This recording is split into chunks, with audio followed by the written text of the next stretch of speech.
New York, the leaders of South Korea and Britain agreed Tuesday to work together for a peaceful and fundamental resolution of the North Korean nuclear issue and expand their countries' economic relations through a bilateral free trade agreement. South Korean President Moon Jae-in and British Prime Minister Theresa May stressed the need to sternly deal with North Korean provocations. Seoul's presidential office Chung Hwa-dae said. The two met here on the sidelines of the UN General Assembly as Seoul and its allies were seeking to find ways to punish Pyongyang for its latest nuclear test staged earlier in the month.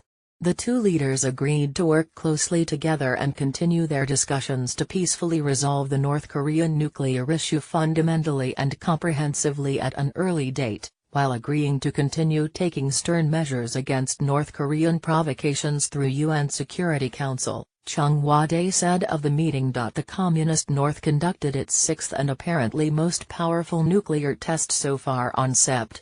3.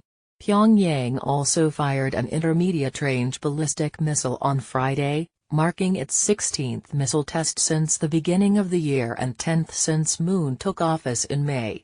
President Moon highly evaluated Britain's active role in adopting and implementing UNSC resolutions on North Korea as a permanent member of the UNSC, Chung Hwa-dae said. May underscored the need for the international community to take concerted measures, calling North Korean nuclear and missile provocations a grave threat to peace not only in Northeast Asia but the entire world. It added. Moon and May also agreed to continue expanding their countries' bilateral trade relations, calling for continued efforts to sign an FTA.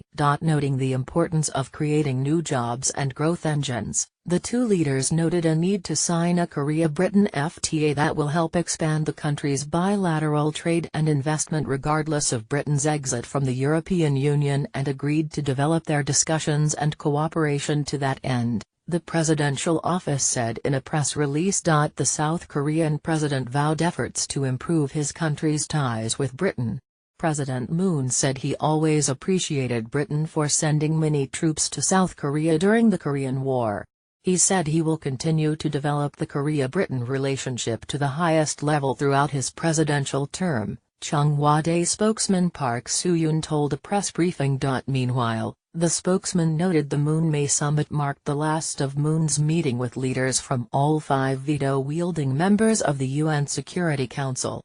With the meeting, the president has held a bilateral summit with the leaders of all five permanent members of the UNSC, forming a foundation for cooperation with the countries in dealing with the North Korean nuclear issue and establishing peace on the Korean peninsula, he said. Yeonhap BTS became the first Korean musician to break into the top 50 artists played on global music streaming service Spotify, according to its agency Wednesday.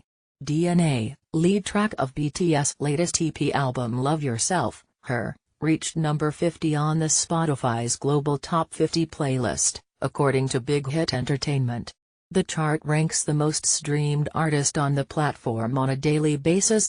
Based in Stockholm, Sweden, Spotify was launched in 2008 and currently has some 140 million users, including 60 million paid subscribers, as of July 2017. Upon its release Tuesday, Love Yourself, Her topped iTunes album charts in 73 countries, including the United States, Britain, Australia, Austria, Belgium, Canada, and Japan, while DNA landed at number 1 on iTunes Top Songs charts in 29 nations. DNA also became the fastest K-pop music video to reach 20 million views on YouTube. Yeonhap,